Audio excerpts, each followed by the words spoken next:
নমস্কার বন্ধুরা, আজকে আর একটা নতুন ভিডিও নিয়ে চলে এসেছি। আজকে একটা নতুন রান্না তোমাদেরকে করে দেখাবো। এটা হলো মোচা, এটা হলো ডিমরি কলার মোচা। আগের ভিডিওতে তোমাদেরকে আমি মোচা, চিংড়ি আর নারকেল দিয়ে করে দেখিয়েছি, বলেছিলাম নিরামিষ মোচা করে দেখাবো। তা আজকের পেয়েছি ডিমরি কলার মোচা। এই নিচড় মোচাটা কিন্তু তিতো হয় না। কাঁচকলার মোচা দেখবে বেশিরভাগ সময় তিতো হয়। আমরা কিন্তু বাজারে গিয়ে মোচা চিনতেও পারি না, হয়তো নিয়ে চলে আসি, কোনো মোচা দেখবে কেমন তিতো ভাব হয়। কিন্তু এই কলার মোচাটা কিন্তু একদমই তিতো হবে না। এই মোচাটা কিন্তু ছাড়াতেও বেশিক্ষণ সময়ও লাগে না। এই মোচাটা দেখবে কলা বেরিয়ে গেছে, আর কত বড় দেখবে। আর এই মোচাটা খেতেও খুব সুন্দর লাগে। এটা আজকে ছোলা দিয়ে নিরামিষ রান্না করব। এই দেখো কলা বেরিয়ে গেছে। এই মোচাটা কিন্তু কাটতে বেশিক্ষণ সময় লাগে না। এর ভিতরে সেই আগের যেরকম মোচার যেরকম এরামই ডাঁটি থাকে, এটা একটু মোটা হয়ে গেছে। এইরকমভাবে ছাড়িয়ে নিয়ে দেখাতে হবে, কলা সমেত পুরো কেটে নিতে হবে। তাহলে চলো আগে মোচাটাকে আমি কেটে নিই। কত বড় দেখেছো তো? এই মোচাটাকে এখান থেকে এটাকে ফেলে নেব। এই যে এগুলোকে ছাড়িয়ে নিই, আগে ছাড়িয়ে নিই, তারপরে কাটবো মোচা। দেখাচ্ছি তোমাদেরকে। প্রত্যেক মোচাতে দেখো, ডিমরি কলার মোচাগুলো এরকমই হয়। এই কলা বেরিয়ে গেছে। এই মোচা কাটতে বেশিক্ষণ সময় লাগে না, তাড়াতাড়ি কাটাও হয়ে যায়। মোচাটা খেতেও নিরামিষ বলে আমিষ বলে খেতে খুবই ভালো লাগে। তা আজ থেকে নিরামিষ ছোলা দিয়ে বানাবো। মোচাটা কিন্তু খোলাটাই মোটা, বেশি কিন্তু ভিতরে মোচা।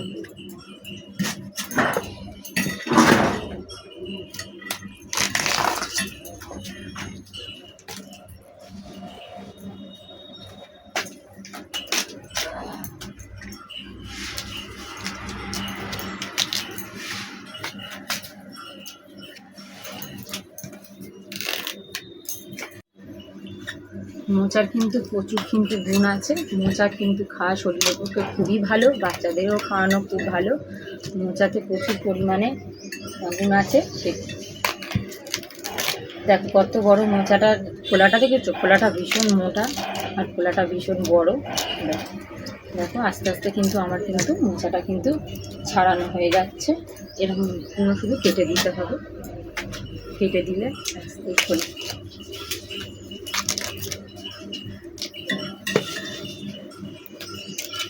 তাহলে চলো মোচাগুলোকে আগে ছোটো ছোটো করে কেটে নিই। লাস্টের দিকের মোচার এটা দেখো, কাঁচকলা মোচা বা পাকা কলা মোচা যেরকম হয় সেরকম লাস্টের দিকের কলাটা।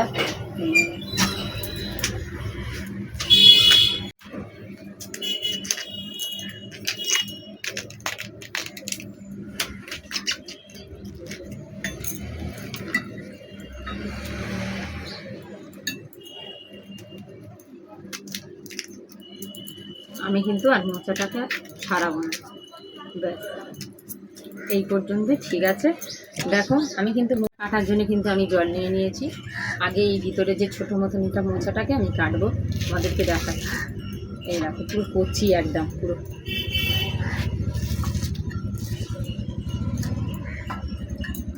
ছোটো ছোটো করে কেটে নিচ্ছি। থালাটা নিয়েছি যাতে না নিচে পড়ে না যায়, নিচেই পড়ে গেলে তবু নেওয়া যাবে।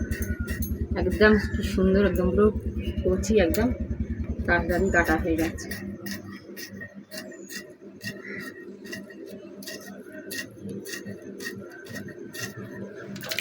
কেটে কেটে জলে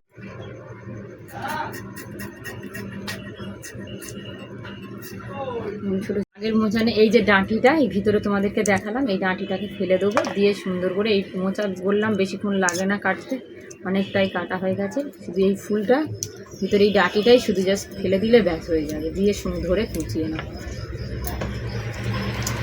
ছোটো ছোটো করে, একদম কাটাও বেশ ভালো সুন্দর হচ্ছে, আর কুচাতেও বেশিক্ষণ সময় লাগছে।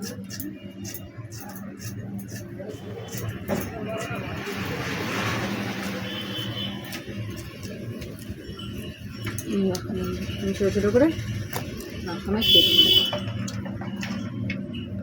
এই মোচাগুলো আমার সব কাটা হয়ে গেছে। কেটে কিন্তু আগেই তোমাদের দেখিয়েছি, জলের মধ্যে ভিজিয়ে রেখে দিয়েছিলাম, কারণ জলের যে মোচা থেকে একটা কষ বেরোয়, সেই কষটা বেরিয়ে যাবে। আরেকবার ধুয়ে নিয়ে তারপরে সিদ্ধ বসাবো। চলো আরেকবার ধুয়ে নিয়ে সিদ্ধ বসাবো, যেন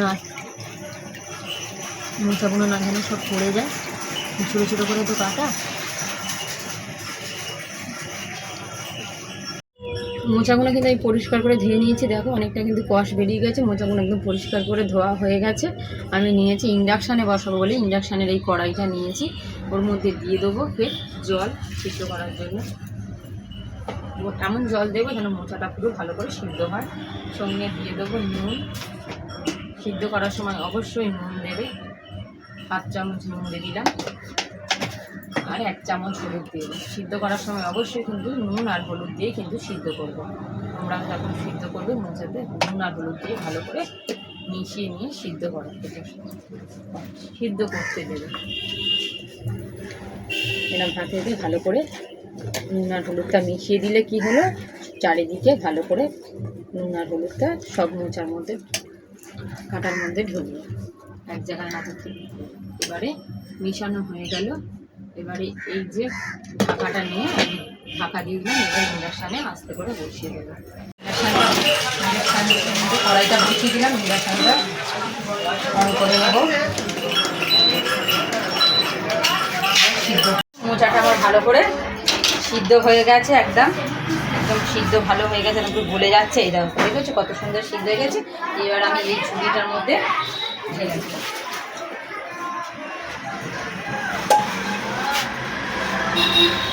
মোচাটাকে আমি ভালো করে কেটে ধুয়ে সিদ্ধ করে জল ঝরাতে দিয়েছি। জল ঝরানো হয়ে গেছে। এবারে আমি দেখাচ্ছি মোচা বানাতে কি কি নিয়েছি উপকরণ, তোমাদেরকে একবার দেখিয়ে দিই। আগে থেকে আমি ছোলা, আগের দিন রাত্রেবেলা ছোলা আমি ভিজিয়ে রেখে দিয়েছিলাম। ছোলা নিয়েছি। এটাতে গুঁড়ো লঙ্কা ব্যবহার করবো না, নিরামিষে তো গুঁড়ো লঙ্কা ব্যবহার করে না, কাঁচা লঙ্কাই আমি বেশি তরকারিতে ব্যবহার করি। কাঁচা লঙ্কা খাওয়াও খুব ভালো। কাঁচা লঙ্কা নিয়েছি, একটু আদা নিয়েছি, 2 টমেটো, 4টে আলু নিয়েছি। এদিকে নিয়েছি ফোড়নের জন্যে গোটা জিরে নিয়েছি, নুন, হলুদ, তেল, আর নামানোর আগে গুঁড়ো গরম মশলা দিয়ে নামানোর জন্য গুঁড়ো গরম মশলা নিয়েছি। তাহলে চলো, মোচাটা তো সিদ্ধ করে তোমাদেরকে তো বললাম যে জল ঝরানো হয়ে গেছে। এবারে আমি আলুটা, টমেটো, আদা এগুলো সব কেটে গুছিয়ে নিই। আলুগুলো এরকম ছোটো ছোটো ডুমো ডুমো করে কেটে নিচ্ছি, কারণ মোচা সিদ্ধ করা হয়ে গেছে। এটাকে জল দেবো না, আলু যত ছোটো ছোটো করে কাটবো তত ভাজতে ভাজতে সিদ্ধ হবে। একদম ছোটো ছোটো করে কিন্তু কেটে নিয়েছি আমি। আলু দিয়ে জলের সঙ্গে ভিজিয়ে দিয়েছি, দিয়ে একেবারে ধুয়ে তুলে নিয়েছি। আলুগুলো ছোটো ছোটো করে ডুমো ডুমো করে কেটে ধুয়ে পরিষ্কার করে নিয়েছি। আলুর জলটা নোংরা হয়েছে বলে জলটা ফেলে দিয়েছিলাম। দিয়ে ফের এবারে জল পরিষ্কার নিয়ে টমেটো আর কাঁচা লঙ্কাটা ভালো করে ধুয়ে নিয়ে এবার কেটে নেব। কাটার সময় প্রত্যেকবার বলি, এই যে মুখটা যেটা শক্ত থাকে এটাকে ফেলে দিতে হবে। দিয়ে টমেটোটা কাটবে, টমেটো তাড়াতাড়ি সিদ্ধ হয়ে যাবে। ছোটো ছোটো করে টমেটোগুলো কেটে নিই।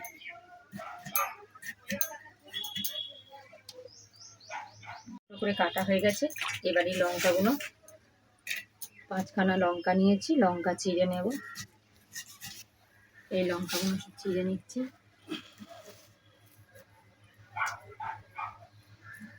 লঙ্কাগুলো সব চিড়ে নিয়ে কেটে নিয়েছি। এবার আদাটা, এই আদাটাকে আমি ভালো করে ছাড়িয়ে নেবো। প্রত্যেকবার বলি আদা পরিষ্কার করে না ছাড়ালে, আদার খোলা থাকলে তরকারিটা তিতো হয়।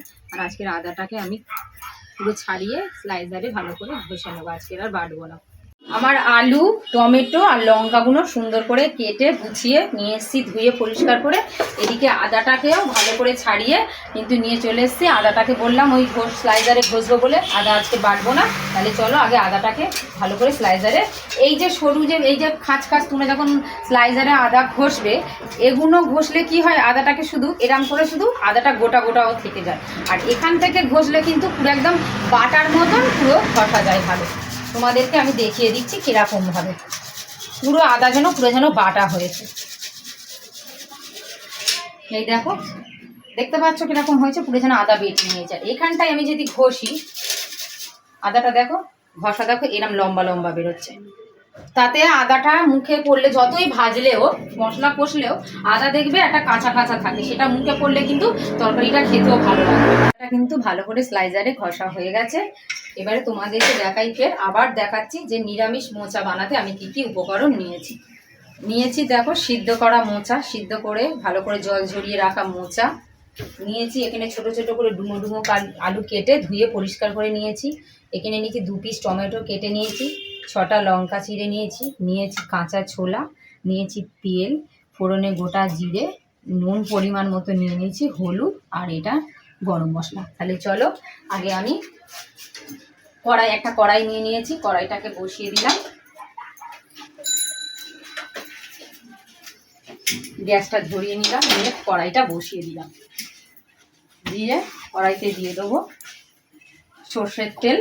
সর্ষের তেলেই মোচা, সর্ষের তেলেই রান্নার খাওয়ার একটা স্বাদটাই আলাদা, যে স্বাদ সাদা তেলে কিন্তু হয় না। তেলটা গরম হয়ে গেছে, তেলের উপর দিয়ে দেবো চেরা কাঁচা লঙ্কা,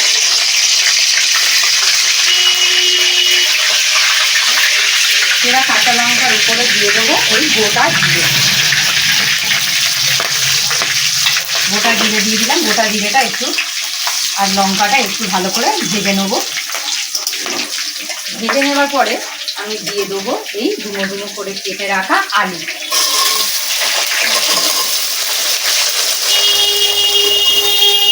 দিয়ে দিলাম, দিয়ে একটু ভালো করে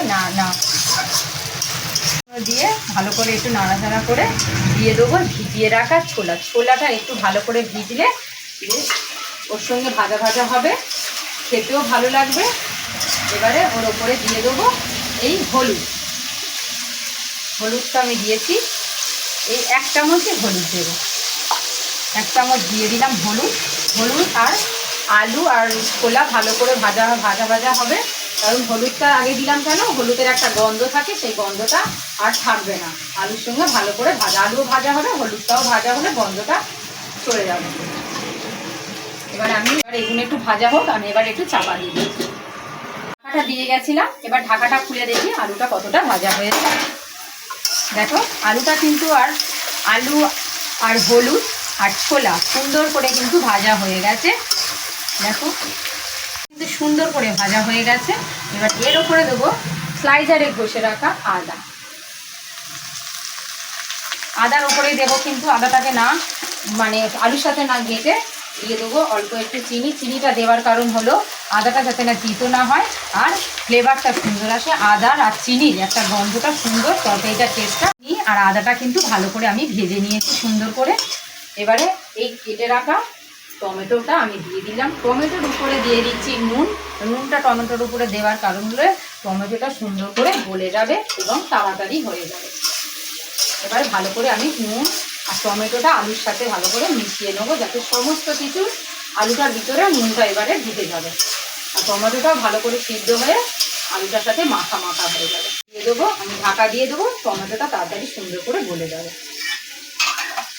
ঢাকাটা খুলে দেখি টমেটোটা এরকম গলে গেছে। টমেটোটা ভালোই গলে গেছে। এবার ভালো করে দিচ্ছি। টমেটোটা কিন্তু আলুর সাথে ভালোই গলে গেছে। ভালো করে আমি খুন্তি দিয়ে ভালো করে মশলাটা টমেটোটা ভালো করে ভেজে নেব। আমার কিন্তু দেখো ভাজতে কিন্তু তোমাদেরকে দেখিয়ে দিচ্ছি আলু কিন্তু একদম গলে গেছে। আমি বলেছি এর মধ্যে আমি জল কোনো কিছুই দেবো না।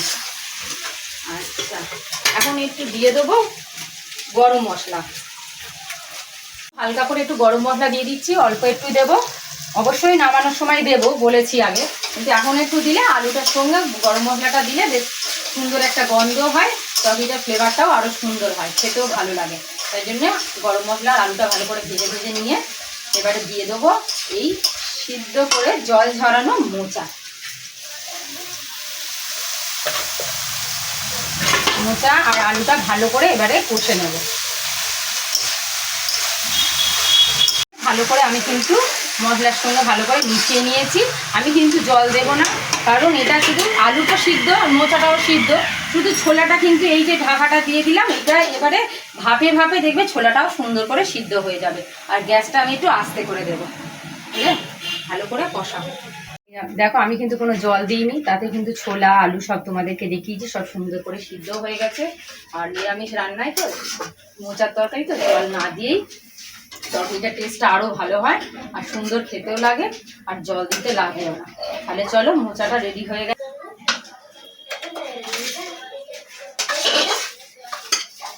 মাখা মাখাতে জল দিইনি তো, মাখা হয়েছে, তরকারিটা খেতেও কিন্তু খুবই সুন্দর হবে।